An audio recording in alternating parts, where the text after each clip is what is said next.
Soalan untuk pembentang, sila tampil ke hadapan.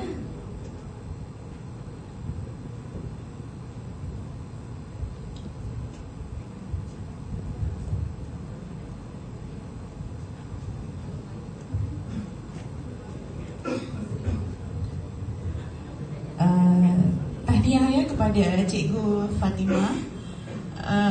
Satu kajian tindakan yang bagus. Cuma boleh tak Cikgu nyatakan berapa tempoh masa time frame yang Cikgu ambil untuk mendapatkan keputusan yang bagus itu tadi. Dan satu lagi, tadi Cikgu ada nyatakan objektif tadi kajian ialah untuk menjimatkan masa, betul? Kemudian untuk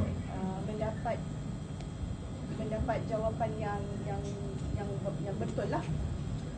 Jadi saya tak nampak tadi yang cikgu nyatakan masa sebelum dan selepas ni, post, pre and post. Kalau bagi jawapan yang betul itu, adakah dia masa itu cepat dan betul, adakah hanya cepat siap je menggunakan Nepo ni tadi? Terima kasih. Terima kasih kepada puan yang bertanya. Yang pertama adalah dari segi tempoh masa, saya mengambil masa 3 minggu untuk melengkapkan ketiga-tiga aktiviti dalam kajian ini, kaedah Nepo. Berkaitan dengan objektif, saya ada 3 objektif, ya, menjimatkan masa dan juga murid boleh menjawab. Sebenarnya kalau tengok pada carta bar tadi, di sini menunjukkan murid boleh menjawab tiga soalan, kedua-dua bahagian itu, integer dan juga algebra, dalam masa yang lebih singkat berbanding dengan sebelum mereka diperkenalkan kaedah Nepo. Dan untuk slide yang seterusnya, di sini adalah slide yang seterusnya adalah markah ataupun pencapaian mereka untuk sebelum dan selepas. Contohnya murid lelaki ini, sebelum dia dapat 30%, 30% adalah gabungan bagi kedua-dua kemahiran ini, integer dan algebra. Dan selepas, untuk soalan yang sama, 20 soalan, dia dapat 16/20, iaitu sekitar 80%. Dan semuanya menunjukkan peningkatan. Masa singkat, pencapaian pun meningkat, alhamdulillah.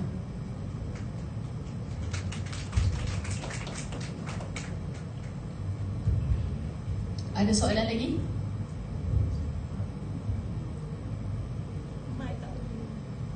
Okey, silakan. Puan Fatimah Uyub, ya, saya rasa ini satu kajian, saya sendiri orang matematik, ya, satu kajian yang bagus sebab ini adalah isu, ya, untuk form 2. Algebra ni adalah satu topik yang sangat penting tapi banyak isu. Jadi saya mohon boleh tak Cikgu Fatimah maklumkan kepada kami tentang kajian ini, adakah dia boleh merentas dari segi potensi murid yang berada daripada skala yang bawah pada 10, ataupun boleh merentas untuk semua potensi murid termasuk kumpulan sederhana dan sebagainya.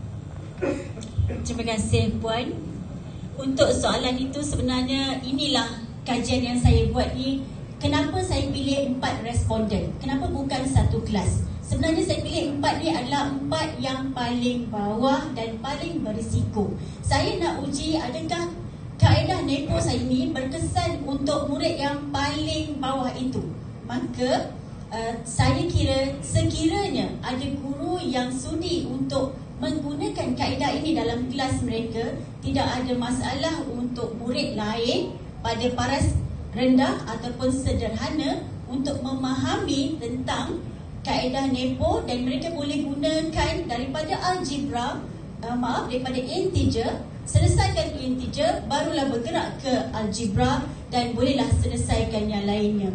Sebab itu berkaitan dengan kajian-kajian yang saya dapati sebelum ni, sebenarnya kajian yang dibuat kebanyakannya dia split, dipecahkan integer sahaja ataupun algebra sahaja. Dan di situ saya dapati kalau saya nak buat untuk pelajar tingkatan 2 saya, mereka telah berada di tingkatan 2 dan dalam DSKP ini adalah silibus tingkatan 2 berkaitan dengan ungkapan algebra. Jadi masalah yang berada di tingkatan 1 tadi berkaitan dengan integer perlu diselesaikan secara serentak di dalam kajian ini. Itu rationalnya. Sebab tu saya kata nampak macam banyak objektif tu ataupun fokus kajian saya, tetapi dia saling berkait. Kalau saya tak selesaikan masalah integer, mungkin saya tak akan selesaikan masalah algebra itu. Okay?